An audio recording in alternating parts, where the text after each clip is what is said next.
નમો હરિયંતાણમ નમો સિદ્ધાણમ નમો આયર્યાણમ નમો વજ્રાયાણમ નમો લોહે સૌવસાવુણમ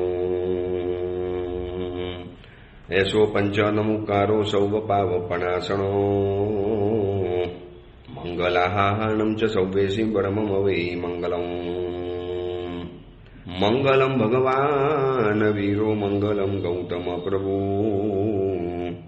મંગલમ સ્થૂલભદ્રાદ્યા જૈન ધર્મો સ્તુ મંગલમ. પ્રવચનનો વિષય છે એક અનોખી યાત્રા, સ્વથી સર્વ તરફની અને જીવથી શિવ તરફની. આજથી આશરે 1060 વર્ષ પૂર્વે બનેલો 51 ગાથાની અંદરમાં જીવના 563 ભેદોને વર્ણવતો આ જીવિચાર નામનો ગ્રંથ, સ્વાર્થની સાંકડી શેરી, સ્વાર્થનું બહુ નાનકડું ઘર, સ્વાર્થની એકદમ સંકુચિત દુનિયા, એમાં આપણે અનંતકાળ રહ્યા, જેમાં આપણો પણ કોઈએ વિચાર ન કર્યો અને આપણે પણ કોઈનો વિચાર નથી કર્યો.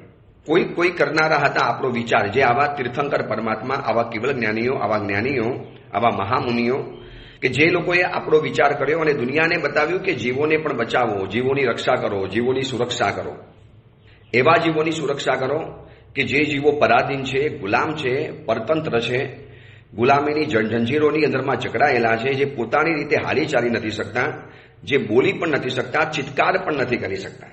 ચલો, ઘણીવાર એવું થાય કે એક વખત પોકાર પાડીએ ને બૂમ પાડીએ તો કદાચ વેદના આપણી બોલીને પણ બહાર નીકળી જાય. પણ આપણે એવી દુનિયાની અંદરમાં અનંતકાળ રહ્યા છીએ કે જ્યાં ચિત્કાર કરવાની પણ પરવાનગી નથી, બોલવા માટે જીભ જ નથી મળી. માત્ર ને માત્ર સ્પર્શનેન્દ્રિય શરીર હતું આપણી પાસે, માત્ર ચામડી, આ સિવાય કોઈ પણ જાતની ઇન્દ્રિયો નહીં.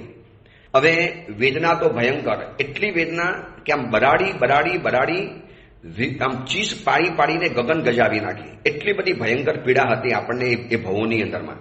પરંતુ એ સમયની અંદરમાં આપણને પણ કોઈનો વિચાર નથી આવ્યો. આપણા જેવા સમદુખિયા જીવો, અનંત જીવો હતા. હવે આપણે કેવી રીતે વિચાર કરી શકીએ? જ્યારે હું પોતે જ દુઃખી છું, હું પોતે ભૂખ્યો છું, હું પોતે તરસ્યો છું, હું પોતે પીડિત છું, હું પોતે તકલીફમાં છું, તો બીજાને કેવી રીતે બચાવી શકું, એને કેવી રીતે મદદ કરી શકું? હું મારું જ પહેલા પોતાનું વિચારું, બસ એ મારું પહેલું વિચારવાની અંદરમાં એક કુટેવ પડી ગઈ સ્વાર્થની, અને એના કારણે આપણે આ જીવોના વિચારથી દૂર રહ્યા. પણ ભલું હજુ એ તીર્થંકર પરમાત્માનું કે જેમને આગમો બનાવ્યા, આ ગ્રંથો બનાવ્યા, ગંધર્વ ભગવંતો એ શબ્દોની અંદરમાં ગૂંથ્યા અને આપણને આ જીવિચાર નામનો એક ગ્રંથ મળ્યો, જેમાં જીવોનો વિચાર કરવાની આપણને વાત બતાવી છે. આજે આખી દુનિયાની અંદરમાં હવે પર્યાવરણની બોલબાલા ચાલે છે. સમગ્ર વિશ્વમાં હવે વિશ્વ જાગ્યું. તો આ જ વાત જીવિચાર પહેલેથી કહે છે કે પૃથ્વીકાય, અપકાય, તેવુકાય, આ બધાને માપસર વાપરો. આ ઉર્જા છે, આ વિસ્ફોટ છે, એને વધુ પડતું ન વપરાય. એનાથી દુનિયાને નુકસાન થવાનું. શું આપણા પૂર્વના ઋષિ મુનિઓ આ બધું પેટ્રોલને ખનીજ શોધી નતા શકતા?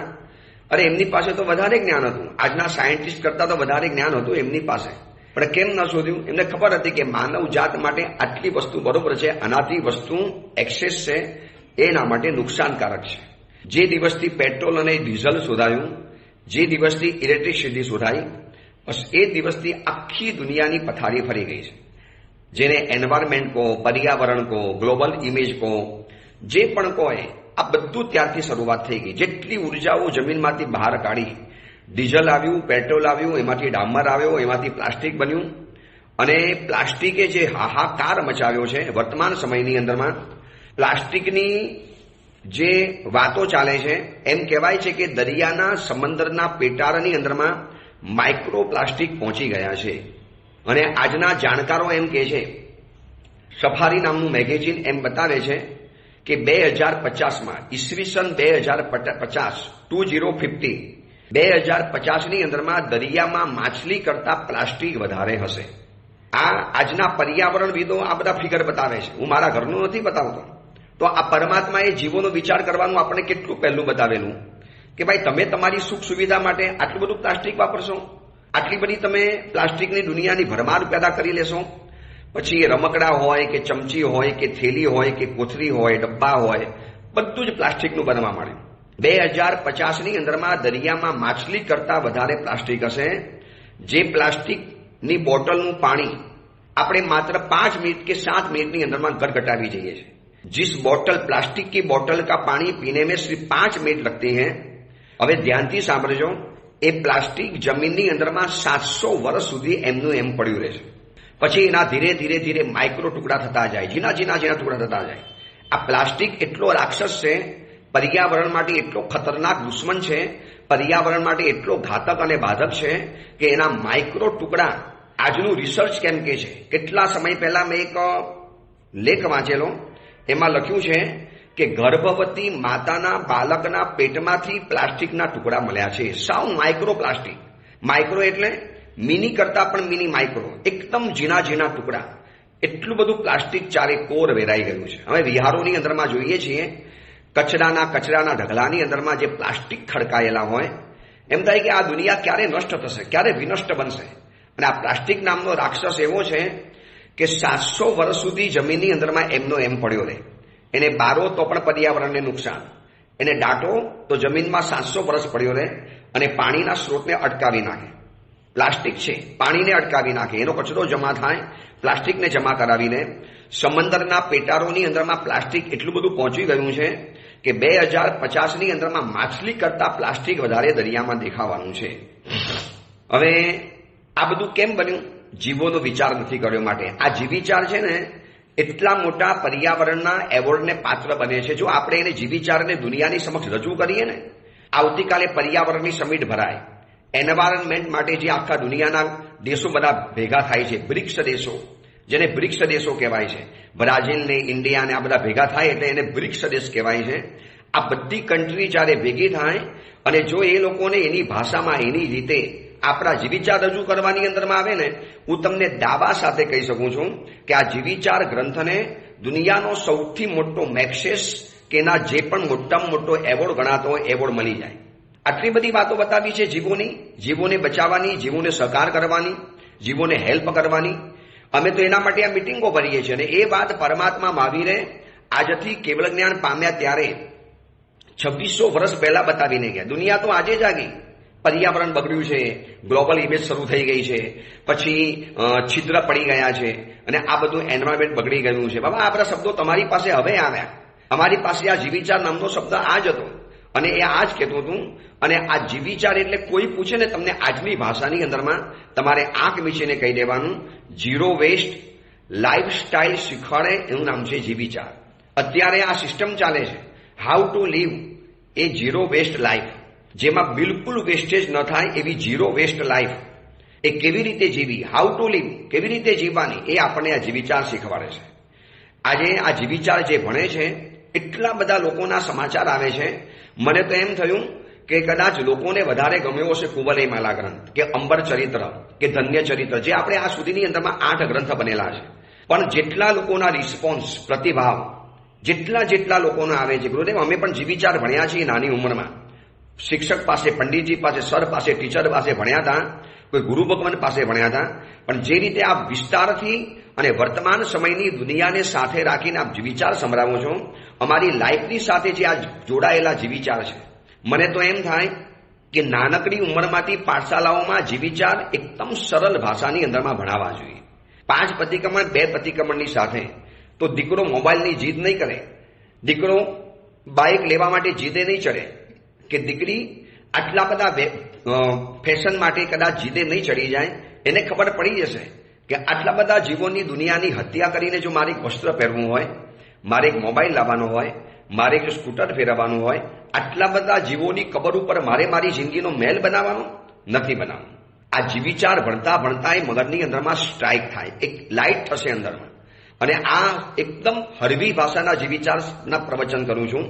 મને પણ આ ઈચ્છા નથી, પણ આ વખતે વેકેશનની અંદરમાં જે છોકરાઓ સાથે રહેલા હતા એને જીવિચાર ભણાવતી વખતે આ બધું મને એમ લાગ્યું કે આ જ વાત જો આપણે ઓડિયો પ્રવચનમાં લોકોને કહીએ તો હજારો લોકોના ઘર સુધી આ વાત પહોંચી જાય અને એમાંથી આ જીવિચારના પ્રવચનોનું વિચાર બીજ નખાયું। એટલે ઝીરો વેસ્ટ લાઈફ સ્ટાઇલ એ દુનિયા આજે કહેતી હોય, આ જીવિચાર તો પહેલેથી કહે છે કે ભાઈ આ જીવોના 563 પેજ સમજી લો અને એને બચાવો, એને સંભાળો। આ જીવો એ પણ પર્યાવરણનો એક બહુ મોટો મિત્ર છે, પર્યાવરણનું રક્ષણ છે। એક જીવ મરશે એટલે બીજાને મરવાનું નક્કી જ થવાનું છે। પાણી સુકાશે એની ભેગા ભેગા માનવ જાતને પણ મરવું પડશે. પ્લાસ્ટિક વધશે તો માનવોને પણ નુકસાન થવાનું. એ માઇક્રો પ્લાસ્ટિકના કારણે કિડની ફેલ થાય, લીવર ફેલ થાય, ફેફસામાં નુકસાન થાય, પછી શરીરના કેટલાય ઓર્ગનને ડેમેજ કરી નાખે છે આ બધા પ્લાસ્ટિકના માઇક્રો ટુકડા. એટલે આ બધું જ વિચાર ભણતા ભણતા આપણને ખબર પડશે કે પ્રભુએ કેવો મોટો આપણી પર ઉપકાર કરી દીધો છે. આપણે સ્થાવરકાયની અત્યારે વાત ચાલે છે, એમાં પૃથ્વીકાય જોયું, અપકાય જોયું, આપણે અત્યારે આ તેવુકાયની વાત ચાલે છે. એની આજે છેલ્લી વાત બતાવી દઉં. એક ચોખાના દાણા જેટલી જગ્યાની અંદરમાં જેટલા તેવુકાયના જીવો રહેલા છે એ દરેકને અગર ખસખસ જેટલા શરીર આપી દેવામાં આવે. એક નાનકડી ખસખસ આવે છે, ભોજનમાં નાખવો છો ખસખસ, સફેદ કલરના દાણા આવે. એ ખસખસના દાણા જેટલા જો એનલાજ કરવામાં આવે તો સમગ્ર જંબુદ્વીપને મૂકી દઈએ, 1,00,000 યોજનનો જંબુદ્વીપ પણ નાનો પડી જાય. એટલા એક ચોખાના દાણા જેટલા તેવુકાયના જીવોની અંદરમાં આટલા બધા જીવો છે. હવે વિચારી લેજો, ફરી વખત કહું છું, એક ચોખાના દાણા જેટલી જગ્યામાં જેટલા તેવુકાયના જીવો છે એ દરેકનું શરીર જો ખસખસ જેટલું બનાવવામાં આવે તો જંબુદ્વીપના એટલે 1,00,000 યોજનનો જંબુદ્વીપ પણ નાનો પડે. એટલા બધા જીવો એક નાનકડા ચોખાના દાણાની અંદરમાં છે. આપણા ઘરમાં ચાલતી એક વધારાની લાઇટ, આપણા ઘરની અંદરમાં બિનજરૂરી ચાલતા પંખાઓ, આપણા ઘરની અંદરમાં બિનજરૂરી ચાલતી બેટરીઓ, આપણા ઘરની અંદરમાં બિનજરૂરી ચાર્જર થતા મોબાઈલ. તમને ખબર છે, સાયન્સ નામનું મેગેઝિન એમ કહે છે કે આજે જે વ્યક્તિના ઘરની અંદરમાં મોબાઈલ ચાર્જ થતા હોય છે પછી શું કરે છે, સ્વિચ ઓફ નથી કરતા, સ્વિચ ઓનની ઓન જ રાખે. ખાલી ચાર્જર પિનમાંથી મોબાઈલ કાઢી લીધો, ચાર્જર પિન ત્યાં લટકતી રહી અને સ્વિચ ઓન છે, સ્વિચ ઓફ નથી કરી. એના કારણે અડધું વિશ્વ મફતની અંદરમાં વીજળી આપી શકાય એટલી બધી વીજળી, ઇલેક્ટ્રિસિટી આ માત્ર મોબાઈલના ચાર્જરના ચાલુ મૂકીને કરવાની અંદરમાં હોય છે. હવે મોબાઈલ ચાર્જ કરવાનો સમય કેટલો હોય? અડધો કલાક, વધીને પોણો કલાક. હવે એને સ્વિચ ઓન કરવાનું, સ્વિચ ઓફ કરવાનું ભૂલી ગયા અને ચાર્જર પિન ત્યાં લાગી પડી છે. આપણને એમ લાગે કે આમાં તો ક્યાંથી થવાનું હતું, મેં તો મોબાઈલ કાઢી દીધો છે. મોબાઈલ તમે કાઢ્યો પણ ઓલી પિન સાથેનું કનેક્શન તો ચાલુ છે ને, ચાલુ હતું તો તમારો મોબાઈલ ચાર્જ થતો હતો. હવે આટલી નાનકડી પણ બેદરકારી, અડધા વિશ્વને મફતની અંદરમાં વીજળી આપી શકાય એટલી વીજળી આ મોબાઈલના ચાર્જર પિનને ચાલુ રાખવાના કારણે એટલી બધી ઇલેક્ટ્રિસિટી વેસ્ટેજ જાય છે. હવે વિચારો કેટલા બધા તેવુકાયના જીવોની આપણે વિરાધનામાં નિમિત્ત બનતા હોઈએ છીએ. આવી નાની નાની બાબતો, સૂક્ષ્મ બાબતો, એમાં તો આપણે જીવોને બચાવી શકીએ ને. આ જીવિચાર આપણને કહે છે પ્રેમથી કે દોસ્ત આટલી તો કાળજી રાખી શકાય ને. તમે જે રૂમમાંથી બહાર નીકળ્યા એ રૂમના તમે લાઇટ, પંખા સ્વિચ ઓફ કરીને આવવું જોઈએ. ઘણા તો ધર્મશાળાઓમાં જાય, તીર્થોની અંદરમાં, અને બેફામ રીતે લાઇટો ચાલુ મૂકીને જાય, પંખા ચાલુને ચાલુ રહ્યા હોય, અરે અંદરના નળ ચાલુને ચાલુ રહ્યા હોય. કેટલાય પેઢીના મુનિમજીઓ અમને આવીને કે સાહેબ આ લોકોને સમજાવું, આ પ્રવચનોની અંદરમાં, તીર્થની અંદરમાં આવીને આટલું બધું નુકસાન કરી જાય. ભૂલી ગયા, સ્વિચ ઓફ કરવાનું ભૂલી ગયા. તમે તમારા ઘરમાં ભૂલી જાવ છો, ઘરમાં બિલ લાગે છે. અહીંયા કોને બિલ લાગવાનું છે? ભાઈ આ બિલનો સવાલ નથી, આ દિલનો સવાલ છે. બિલ તો ભલે લાગે કે ના લાગે પણ દિલમાં તમને નથી લાગતું કે હું આટલી બધી જીવોની વિરાધના કરું છું, ખોટી રીતે વિરાધના કરું છું? તો આ તેવુકાયના જીવો એક ચોખાના દાણાની અંદરમાં જો આટલા બધા છે તો બિનજરૂરી લાઇટનો વપરાશ કેટલું નુકસાન થાય. એટલું નક્કી કરી દો ને કે પહેલે કે બીજે મારે ઘર હોય તો મારે લિફ્ટનો ઉપયોગ નથી કરવો. કેટલી બધી તમે વીજળી બચાવી લેશો, કેટલી વિરાધનાઓથી બચી જવાનું. પહેલે બીજે મારે ઘર હોય તો શરીરને એક્સરસાઇઝ થઈ જશે, શરીરને તંદુરસ્તી મળશે, શરીરનું કામ થઈ જશે. આ તો ઉપાસયોમાં અમે જોઈએ છીએ ને, પહેલે મારે અમારો ઉપાસનો હોય, બાકી બધું તો ઉપર હોય. અત્યારે આ મહાવીર ધામમાં છીએ તો નીચે પેઢી, પહેલા મારે અમારો ઉપાશ્રય, બીજા મારે પણ ઉપાશ્રય ગેલેરીનો, અને પછી ત્રીજા માળેથી પછી મેડિકલ સેન્ટર ને રૂમો બધું શરૂ થાય છે. ત્રીજા માળેથી લગભગ 7 થી 8 માળનું, 6 થી 7 માળનું આ ટાવર છે. હવે અમારો ઉપાશ્રય તો પહેલા જ મારે છે, તોય જોઈએ છીએ નીચેથી વ્યાખ્યાનમાં ઉપર આવવા માટે લિફ્ટની અંદરમાં આવે. મેં ગણ્યા છે, ગણીને ખાલી 22 થી 23 પગથિયા ચડવાના છે, વધારે નથી. તમે આટલા પણ ન ચડી શકો અને એના માટે 10 મિનિટ લિફ્ટની રાહ જોવો. રોજનું 350 થી 350 માણસ પ્રવચનમાં આવે છે. હવે એમાંથી અડધું માણસ પણ જો લિફ્ટની અંદરમાં આવે તો એક સાથે લિફ્ટની અંદરમાં કેટલી કેપેસિટી હોય? 5 કે 7 જણાની, વધારે તો ન હોય. હવે એકવાર લિફ્ટ ઉપર ગઈ, ઓલા ત્યાં પહોંચ્યા, દરવાજો ખોલ્યો, વળી પાછો બંધ કર્યો, પેલા વળી પાછા નીચે બટન દબાવે. એમાં 4 વખત બટન દબાવીને એટલે 4 વખત ઇલેક્ટ્રિસિટી એટલે કે તેવું કાયની વિરાધના આવી ગઈ. તો પહેલો માર્ગ છે, આપણે ઉપર ચડી શકીએ એમ છીએ, પણ આ જાગૃતિ સ્વયં રાખશો ને તો થવાની છે કે મારે જીવનો વિચાર કરવો છે. હું જે વિચાર ભણું છું, જે વિચારના પ્રવચન સાંભળું છું, મારે જીવોને બચાવવા છે. અરે 10માં મારે ઘર હોય તો એકાદ વખત તો ચડીને જવાય. ફેફસા મજબૂત થશે, શરીર કસાશે, ઘૂંટણની કસરત થઈ જવાની. આમ તમે જીમની અંદરમાં જઈને કેટલા બધા કસરત કરો છો, મોર્નિંગ વોકની અંદરમાં જઈને કેટલી ઉછળકૂદ કરો છો, કેટલી દોડધામ કરો છો. એટલે આશ્ચર્ય કેવું છે ખબર છે? મૂર્ખામીની હદ કેવી છે કે જીમની અંદરમાં જવું છે, કસરત કરવા જવું છે, તો નીચે ઉતરવા માટે પણ લિફ્ટ બોલાવે છે. અરે તમે ત્યાં જઈને ઓલા ઉપર દોડવાના છો, સાયકલ ચલાવવાના છો, ત્યાં જઈને તમે પગથિયા ચડવાની કસરત કરવાના છો, તો અહીંયા કરી લો ને, અહીંયા તને મફતમાં થઈ શકે એમ છે. અને જે વ્યક્તિ પોતાના ઘરને જીમ બનાવશે એને દુનિયાના જીમમાં જરૂર નહીં પડે. એટલે બહુ સરસ મજાનું વાક્ય મેં વાંચેલું બહુ વખત પહેલા, જે સીમમાં જતા હતા એને જીમમાં જવાની જરૂર નથી પડતી. સીમ એટલે જંગલ, પાણી ભરવા, કપડાં ધોવા, પછી કુવે પાણી ભરવા, ખેતરમાં ખેતી કરવા ચાલીને જતા હતા. જે સીમમાં જાય છે એને જીમમાં જવાની જરૂર નથી પડતી. તો આપણે આ વાવકાયનું ચેપ્ટર, તેવુકાયનું ચેપ્ટર આજે આપણે પરિપૂર્ણ કરીએ છીએ. આખો સંસાર જે ચાલે છે એ અગ્નિકાય અને અપકાય ઉપર ચાલે છે. જોઈ લેજો, આખો સંસાર. પૃથ્વીકાય તો એક વખત બની ગયું. જોજો, પૃથ્વીકાયનું મકાન એકવાર બની ગયું ને પછી આપણે 50 વર્ષ સુધી એ મકાનની સામે જોતા નથી. એક વખત પૃથ્વીકાયની વિરાધના થઈ ગઈ. પણ રોજ વિરાધના ચાલુ હોય તો અગ્નિકાય, અપકાય અને વનસ્પતિકાયની આ 4 વિરાધના રોજ આપણા માથે લખાયેલી છે. પૃથ્વીકાય તો એક વખત બની ગયું ને, અને આપણે જે ધરતી ઉપર ચાલીએ છીએ, ધરતી તો અચિત્ત છે, કારણ એની ઉપર આટલા બધા વાહન વ્યવહાર, તડકા પડે, અવર જવર થાય, એટલે માટી તો સચિત્ત રહે જ નહીં. જે આપણે કીધેલું કે 1 હાથ જેટલી ખોદો પછી સચિત્ત શરૂ થાય. એટલે આમ જોવા જઈએ તો પૃથ્વીકાયની વિરાધના કદાચ બહુ ઓછી છે. એકવાર બાથરૂમ બની ગઈ, સંડાસ બની ગયું, મકાનો બની ગયા, દિવાલ બની ગઈ, સિમેન્ટ લગાવી દીધો, આરસ લગાવી દીધો, ફર્શ લગાવી દીધી, આ બધું પતી ગયું. હવે સંસાર જે ચાલે છે ને રોજનો સંસાર, એ અગ્નિકાય, અપકાય અને ત્રીજા નંબરની અંદરમાં સૌથી વધુ વપરાતું હોય તો વનસ્પતિકાય. વાવકાય છે, પણ વાવકાય પણ છે ને શિયાળો હોય તો પંખા નથી વાપરતા. પછી એવી ક્યારેક મોસમ આવી ગઈ તો પંખા ઓછા વાપરીએ છીએ, અને એમાં પણ છે ને લાઇટ બિલ દેખાતું હોય છે, એટલે આપણે ઓછું વાપરીએ છીએ. પરંતુ તેવુકાયની અંદરમાં પણ લાઇટ બિલ દેખાતું હોય છે, વાવકાયમાં પણ લાઇટ બિલો દેખાય ને, પંખા વગેરે ફરે છે માટે. પરંતુ અપકાય તો જાણે કે મફતમાં આવ્યું છે, વાપરે જ જાઓ, ખતમ કરે જ જાઓ. ભોજન જેટલું પણ બને છે આ બધું જ બને છે તેવુકાય દ્વારા.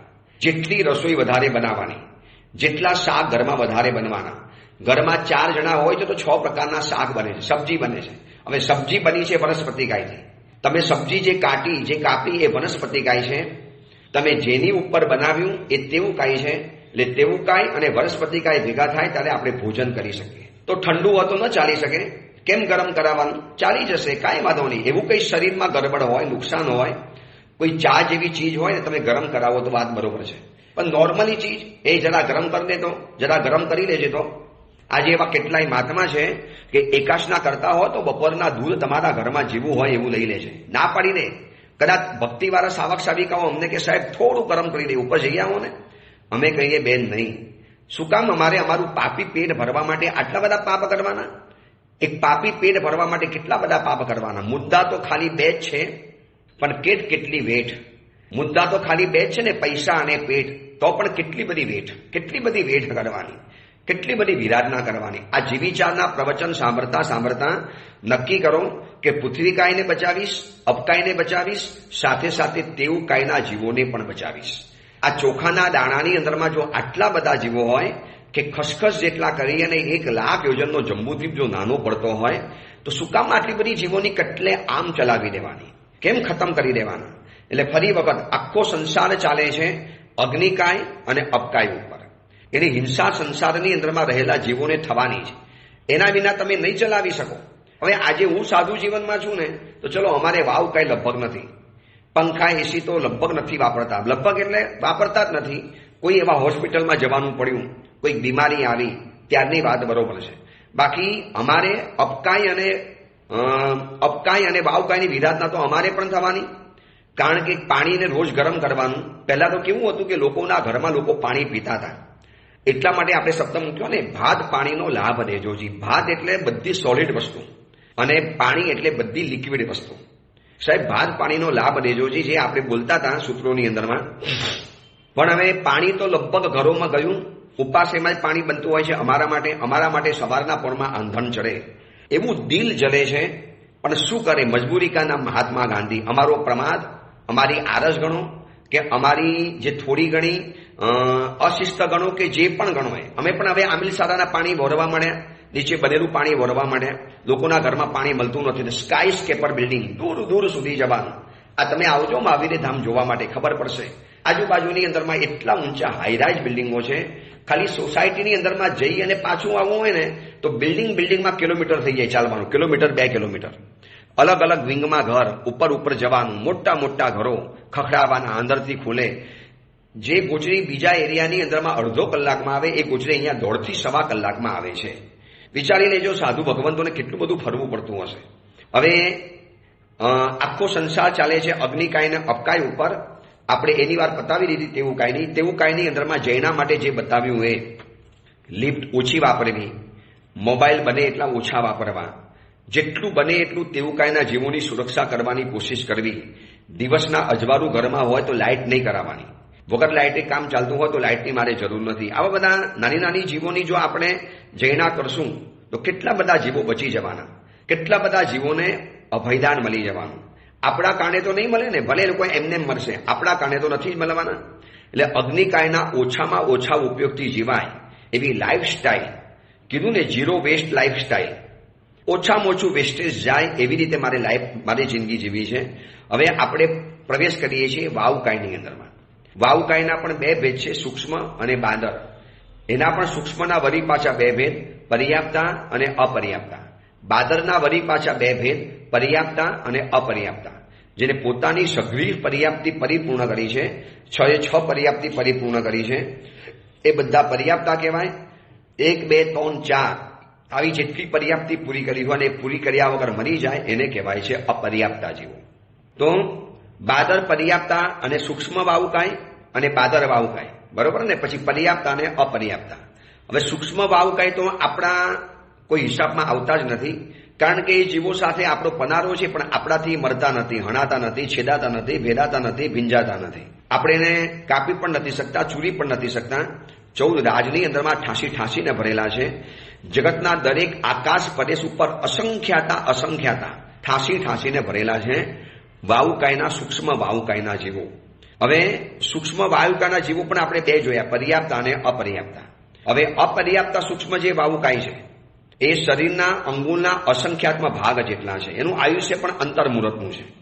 4 પર્યાપ્તિ પૂરી કરે, 4 પ્રાણ હોય અને આ બધાની યોની પણ બધી અલગ અલગ હોય. હવે સૂક્ષ્મ પર્યાપ્તા વાવુકાય એનું પણ શરીર અંગુલના અસંખ્યાત્મ ભાગ જેટલું, આયુષ્ય નિયમમાં માત્ર અંતર્મુહૂર્તનું હોય. એને પણ 4 પર્યાપ્તિ પરિપૂર્ણ કરી હોય. ઉત્પત્તિના પહેલા સમય જે બતાવ્યું હતું ને, આહાર વગેરે કરવાનું, આ બધું જે આપણે જોયું. હવે આવે છે બાદર વાવુકાયના જીવો, જે આપણી જિંદગીમાં આપણને કામ લાગે છે. કેટલા પ્રકારના બાદર વાવુકાયના જીવો છે? 17 પ્રકારના સામાન્યથી બાદર વાવુકાયના જીવો છે. 17 પ્રકારના, જે કેટલી ડીપમાં પરમાત્માએ વાત બતાવી છે કે આવા 17 પ્રકારના વાવુકાયના જીવોને બચાવવાનો આપણો અધિકાર છે. એક બીજી વાત સમજવા જેવી છે કે એક મોટો ભાઈ છે, સમર્થ છે, તાકાતવાન છે, પુણ્યવાન છે, સમૃદ્ધિશાળી છે, વૈભવી છે, એજ્યુકેટેડ છે, પૂરેપૂરો સામર્થ્યથી ભરેલો છે. અને બીજો એક નાનો ભાઈ છે ને, બિલકુલ ગમાર છે, અનપઢ છે, એ પોતાની જાતે કમાઈ નથી શકતો, એ બચારો પગભર નથી, એ ડિપેન્ડન્ટ છે, એ એટલો બધો હોશિયાર પણ નથી. તો શું થાય ખબર છે? મોટા ભાઈની જવાબદારી છે કે નાના ભાઈને જિંદગીભર સાચવી લેવાની. છેલ્લે પણ છે ને, માતા પિતા મરતી વખતે મોટા ભાઈને કહી જાય, બેટા આ તારા ભાઈનું ધ્યાન રાખજે, બચારો નબળો છે, ઢીલો છે, અશક્ત છે, અધૂરો છે, એકલો છે, અપૂર્ણ છે, એનામાં આવડત નથી, બેટા સાચવી લેજે. અને સમજદાર મોટો ભાઈ શું કે, મામા ચિંતા નહીં કરતા, હું એને સાચવી લઈશ, મારા દીકરાની છે. તો સૂક્ષ્મ પર્યાપ્તા આપણે જે, હવે બાદર પર્યાપ્તા આપણે જીવો છીએ, જે આપણી પાસે બધી તાકાત છે, આપણે સમર્થ છીએ, આપણે પંચેન્દ્રિય છીએ, આપણે પર્યાપ્તા પંચેન્દ્રિય જીવો, આપણી પાસે બધી જ ઇન્દ્રિયો છે. તો આ બધા આપણા નાના ભાઈ જેવા કહેવાય. એટલા માટે કે આ બધાની સાથે આપણે સંબંધો બાંધ્યા છે જૂના ભવની અંદરમાં. કોઈક મામા બન્યા, મામી બન્યા, ભાઈ બન્યા, બહેન બન્યા, બધી જાતના સંબંધો અમની સાથે બાંધ્યા છે અથવા તો આગળ બંધાવાના છે. તો આપણે એના અત્યારે તો મોટા ભાઈ થયા, આપણે સમર્થ છીએ, આપણે શક્તિશાળી છીએ, આપણે તાકાતવાન છીએ, તો આપણે આ બધા જીવોને નાના ભાઈને સમજી અને આપણે એને સાચવવાના. પછી જો તમને સાચવવાનું બહુ ગમશે, ભાઈ આ ધીસ ઇઝ માય સ્મોલ ભાઈ, સ્મોલ બ્રધર, આ મારો નાનો ભાઈ છે, મારે એને સાચવવાનો છે, મારે સંભાળવાનો છે, મારી પાસે તાકાત છે, હું એને બચાવી શકું છું, તો ભાઈ શું કામ મારે વાવુકાયના જીવોને વધુ પડતા વાપરી લેવા? તો કયા વાવુકાયના જીવો છે? જે આપણા નાના ભાઈ જેવા છે. એટલે પૃથ્વીકાય, અપકાય, તેવકાય, વાવુકાય અને વનસ્પતિકાય, જે આ સ્થાવરોની દુનિયા છે ને, એ બધા જ આપણા અશક્ત, અધૂરા, અપૂર્ણ અને આવડત વગરના નાના ભાઈ છે. એ બધાને આપણે સાચવી લેવાના. આપણે એને કહી દેવાનું, ભાઈ હું તારો વધુ પડતો ઉપયોગ નહીં કરું, ઠીક છે, હું તને મારવા નહીં દઉં, હું તને મારીશ નહીં, બીજા દ્વારા મરવા પણ નહીં દઉં. તો આવા સૂક્ષ્મ, આવા બાદર વાવુકાયના જીવો, બાદર વાવુકાયના જીવો 17 પ્રકારના છે. પહેલા નામ બતાવી દઉં છું. પૂર્વ દિશાનો વાયુ, પૂર્વ દિશામાંથી જે પવન આવે પૂર્વ દિશાનો વાયુ. ઉત્તર દિશામાંથી જે પવન આવે એને ઉત્તર દિશાનો વાયુ કહેવાય. ઉધ્વ દિશાનો વાયુ, ક્યારેક પવન ઉપરથી આવે, ક્યારેક તિરછા લોકમાંથી પવન આવે, તિર્યક દિશાનો વાયુ થયો.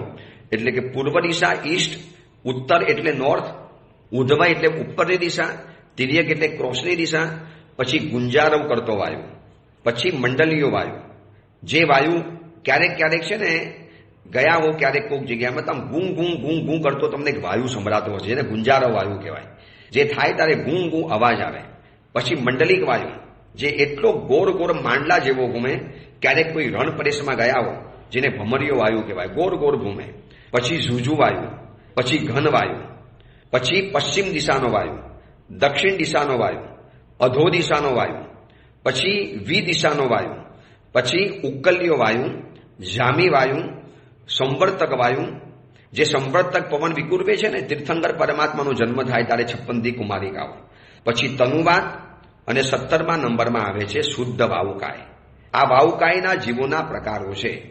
આજે આ બધા જ અલગ અલગ પ્રકારના વાયુઓ આપણા જીવનમાં હોય છે, જેને આપણે અનુભવ કરીએ છીએ. પશ્ચિમમાંથી આવ્યો, પૂર્વમાંથી આવ્યો, ઉત્તરમાંથી આવ્યો, દક્ષિણમાંથી આવ્યો, ઉધ્વ દિશામાંથી આવ્યો, અધો દિશામાંથી આવ્યો, તિર્યક દિશામાંથી આવ્યો, વી દિશામાંથી આવ્યો, ગુંજારવ કરતો આવ્યો, ઉક્કલ્યો વાયુ, મંડલીયો વાયુ, જામી વાયુ, ઝુઝુ વાયુ, સંવર્તક વાયુ, ઘન વાયુ, તનવાત વાયુ અને શુદ્ધ વાયુ. આજે જે બધા અલગ અલગ વાવાઝોડાના ક્યારેક નામ આપવામાં આવે છે ને, કોઈક વાવાઝોડાને અલગ અલગ નામ આપે. આજે કેટલા એવા વાવાઝોડા આવી ગયા જે બધાને અલગ અલગ નામ અપાયેલા હોય છે. તો આ બધા જ આની અંદરમાં આવી જાય. જામી વાયુ, ઝુઝુ વાયુ, મંડલીયો વાયુ, ગુંજારવ કરતો વાયુ, જેટલા પણ વાયુ છે આ બધા 17 પ્રકારના વાયુ. ઊંચે ભમતો, નીચે ભમતો, ક્યારેક એવો ભમે કે આખા વ્યક્તિને ઉપર લઈ જાય. નથી જોયું એવા મકાનોમાંથી છાપરા ઉડી ઉડીને આકાશમાં ફરે? તો મંડલિક વાયુ એટલે વર્તુળ આકારે ફરે.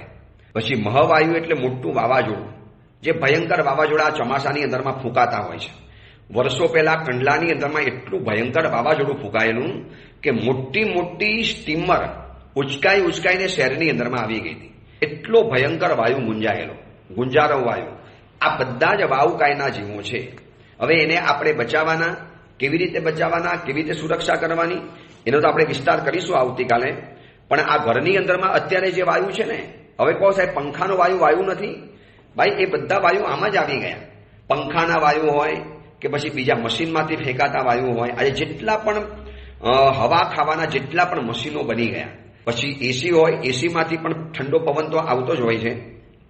પછી બીજા પણ એવા બધા જે મશીનો ગણાતા હોય, જેટલા પણ મશીન છે એમાંથી જે હવા ફેંકાય, આપણા મોઢામાંથી પણ જે હવા ફેંકાય, એ બધું જ વાવુકાયની અંદરમાં આવે છે. બિનજરૂરી આપણે ફૂંક મારીએ, બિનજરૂરી આપણે ફૂંક માર્યા કરીએ, તો આ બધું જ વાવુકાયની અંદરમાં આવે. તો આ વાવુકાયના જીવો જે 17 પ્રકારના બતાવ્યા, એની સુરક્ષા કરવાની, એ જીવોનો વિચાર કરવાનો છે. હવે આ 17 પ્રકારના વાયુનું વિશ્લેષણ આપણે આવતીકાલે કરીશું. પણ આ વાવુકાયના જીવોની સુરક્ષા કરવા માટેના કેટલાક નિયમ, કેટલાક સિદ્ધાંતો એ જાતે નક્કી કરી દેવાના કે ઘરમાં એક પંખાથી વધારે વાપરવો નથી. તો પોતાની સુવિધા માટે 2 પંખા શરૂ કરે ને વચમાં બેસે, 2 બાજુથી હવા. માનું છું કે ગરમી વધી ગઈ છે, તો આપણને ગરમી વધી છે તો શું જીવોને દુઃખ નહીં વધે? 2 પંખા શરૂ કરીશું તો એ જીવોનો પણ વિચાર કરવો પડશે. અને સતત ને સતત આ જીવોનો વિચાર કરશે, એનો વિચાર કુદરત કરવાની છે. તીર્થંકર પરમાત્માનો વિચાર કુદરતે કેમ કર્યો છે? કારણ કે કુદરતે જોયું કે આમને બધાનો વિચાર કર્યો તો એમનો વિચાર મારે કરવાનો. ચલો આ અંગેની બીજી મહત્વની વાત આપણે આવતીકાલે કરીશું. એ જ મંગલ કામના, મંગલ ભાવના. જીનાજ્ઞા વિરુદ્ધ કાંઈ પણ બોલાયું હોય તો મિચ્છામી.